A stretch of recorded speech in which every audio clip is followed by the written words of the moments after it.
बरगढ़ जिला अबकारी विभाग को गुरुवार सकाळे मिली एक बड़ सफलता।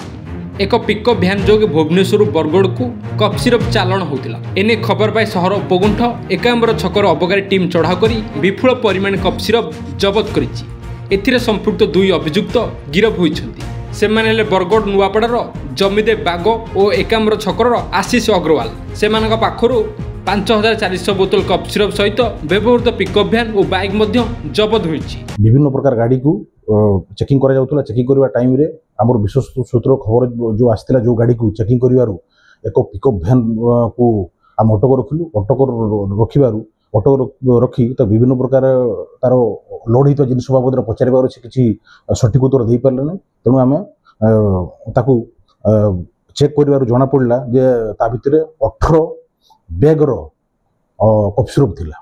आ से 18 बैग कफ सिरप प्रत्येक बैग 300 बोतल लेखाएं थिला। आ 18 बैग कफ सिरप टोटाल है आपंकर 5400 बोतल कफ सिरप आम ताकू बरामद कलु। आउ से पिकअप गाड़ी जे ड्राइवर थिला ताकू आम अरेस्ट करूँ।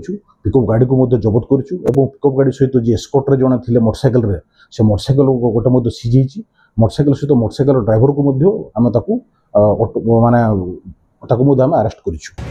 Bargarh Sunil Sharma report Dumani TV.